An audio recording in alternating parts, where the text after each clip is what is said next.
सठियाए हुए नसीरुद्दीन शाह। नसीरुद्दीन शाह वो बदबख्त आदमी है जिसने एहसान फरामोश कह लें, जो भी कह लें आप।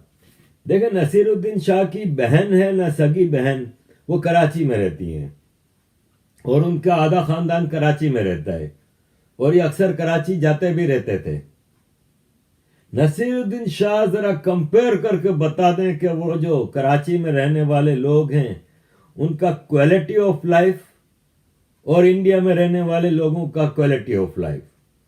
रिलीजियस फ्रीडम के हवाले से देखें तो कराची में रहने वाले मुहाजिरों का या पाकिस्तानियों का सिविल लिबर्टीज, ह्यूमन राइट्स, और इंडिया में बसने वाले मुसलमानों का ह्यूमन राइट्स और सिविल लिबर्टीज।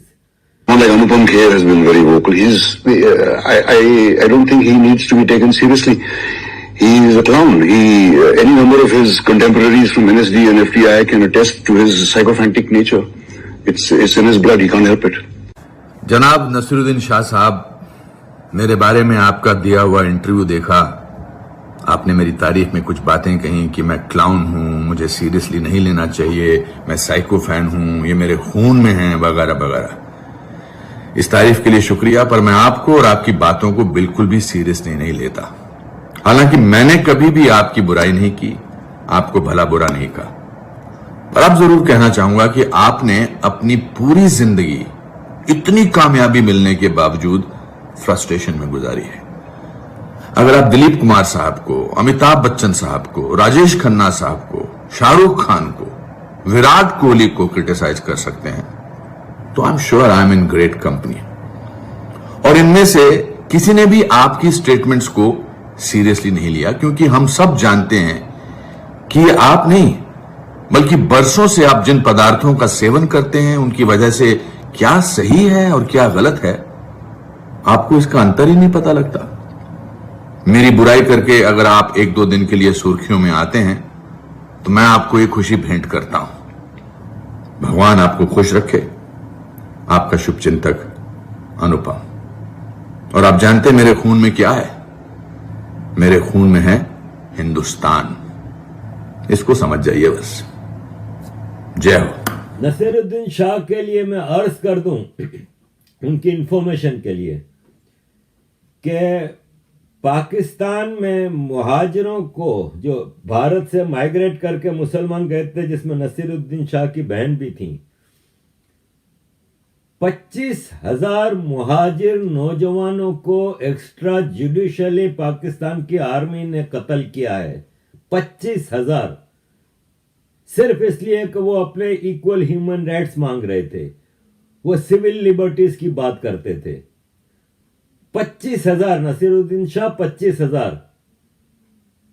25 दिखा दो मुझे इंडिया में मुसलमान मारे गए हों सिविल लिबर्टीज या ह्यूमन राइट्स के लिए। 25 दिखा दो खाली, वहां 25,000 मारे गए। नसीरुद्दीन शाह अगर बोलना है तो जरा बोलो ना अपने उन रिश्तेदारों के लिए जो वहां कैसी जिंदगी गुजार रहे हैं। कानपुर के एक मुसलमान नेता थे मौलाना हसरत मोहानी, जिन्होंने बड़ा पाकिस्तान के लिए और मुसलमानों के लिए, भारत के लिए बड़ा काम किया। उनके नवासे को, पड़नवासे को, उनकी नवासी के बेटे को कराची में एक्स्ट्रा जुडिशियली एमक्यूएम के वो आर्मी ने मार दिया था, क्योंकि वो एमक्यूएम का कारकुन था, एक पॉलिटिकल पार्टी जो कि सिविल लिबर्टीज और ह्यूमन राइट्स के लिए काम करती थी। अजहर मोहानी, मौलाना हसरत मोहानी का पड़नवासा। नसीरुद्दीन शाह, जरा कंपेयर तो कर लो ना, फिर बात करना। और अगर कंपेयर ना भी करो तो भारत में कभी मुझे नसीरुद्दीन शाह का कोई एक स्टेटमेंट निकाल कर दिखा दो जिसमें उसने मुसलमानों के किसी गलत कार्य के ऊपर बोला हो। इसका सेक्युलरिज्म बिल्कुल जावेद अख्तर के एथेइज्म की तरह फेक एंड फार्स है, बिल्कुल ढकोसला सेक्युलरिज्म है। हमेशा इसको हिंदुओं में बुराई नजर आएगी, हमेशा इसको हिंदू एक्सट्रीमिज्म नजर आएगा। कभी भी इस आदमी ने मुसलमानों के एक्सट्रीमिज्म पे या भारत में मुसलमान जो कुछ गलत काम करते हैं उस पे एक लफ्ज नहीं बोला, ऐसे ही जैसे सबा नकवी हुई, जैसे राना अयूब हुई, जैसे शीला रशीद हुई, अरफा खानम शेरवानी हुई, जावेद अख्तर हुए, कभी मुसलमानों की गलतकारी पे बात ही नहीं की इन्होंने, एक लफ्ज नहीं बोला। कभी रिंकू शर्मा, अंकित शर्मा, वो तोमार लड़की जो मारी गई थी लव जिहाद, हिंदुओं के मरने पे इनके अंदर से कोई दर्द नहीं नजर आता, कभी इन्होंने एक स्टेटमेंट तक झूठे मुंह भी नहीं दिया। लेकिन कहीं कोई मुसलमान के गलत कार्यों पे भी उनको पकड़ा जाए तो इनका एथेइज्म, इनका सेक्युलरिज्म खतरे में पड़ जाता है। ये एहसान फरामोश जिन्होंने भारत में रह के वो जिंदगी हासिल की जिसका ये तस्वुर भी नहीं कर सकते थे अगर ये पाकिस्तान चले जाते तो।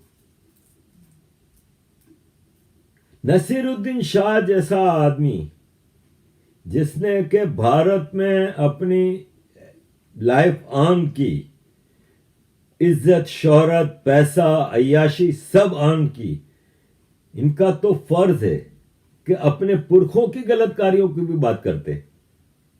इनका तो फर्ज था कि ये राम मंदिर के लिए बढ़ चढ़ के काम करते और कहते कि हाँ जी हमारे पुरखों ने यहां पे गलती की थी, मंदिर को तोड़ के मस्जिद बना के आज मैं प्रायश्चित करना चाहता हूं और थोड़ा कंपनसेट करने के लिए मैं काम करना चाहता हूं।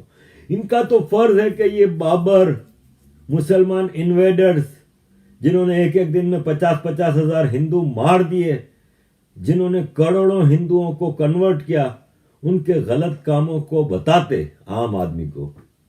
अगर ये इतने ही ईमानदार हैं, अगर ये इतने ही अपने आप को करेक्ट समझते हैं, लेकिन बदकिस्मती से नसीरुद्दीन शाह तेजी से अपनी वो इज्जत गंवा रहे हैं जो उन्होंने अर्न की थी। तेजी से आम हिंदुस्तानी महसूस कर रहा है कि नसीरुद्दीन शाह एक फेक आदमी है, एक टोपी ड्रामा है जो कि अपने झूठी अना के खोल में बंद है और अपनी झूठी अना की तस्कीन के लिए झूठ मूठ बकवास करता रहता है। इसको कभी भी किसी हिंदू के ऊपर होने वाला अत्याचार नजर ही नहीं आता। इसको कभी भी अपने भाई बंधुओं यानी मुसलमानों के किए हुए गलत काम नजर ही नहीं आते। इसकी एक कोई आप मुझे ट्वीट, एक कोई बात इसकी निकाल कर दिखाते हैं, लेकिन जहां बात आएगी एंटी हिंदू की, जहां बात आएगी भारत के खिलाफ नेगेटिव एंगल को पूरी दुनिया में पोर्ट्रे करना, तो ये अपनी बहन राना अयूब के साथ मिलके कोरस में ये सब मिलके गा रहे होते हैं। तो मैं नसीरुद्दीन शाह को यही कहूंगा कि बड़े अफसोस की बात है, नसीरुद्दीन शाह शर्म आनी चाहिए। एटलीस्ट जरा आईना गौर से देखो और अपने अंदर झांक के देखो, अपने जमीर की आवाज को देखो, तो शायद तुम्हें शर्म आ जाए।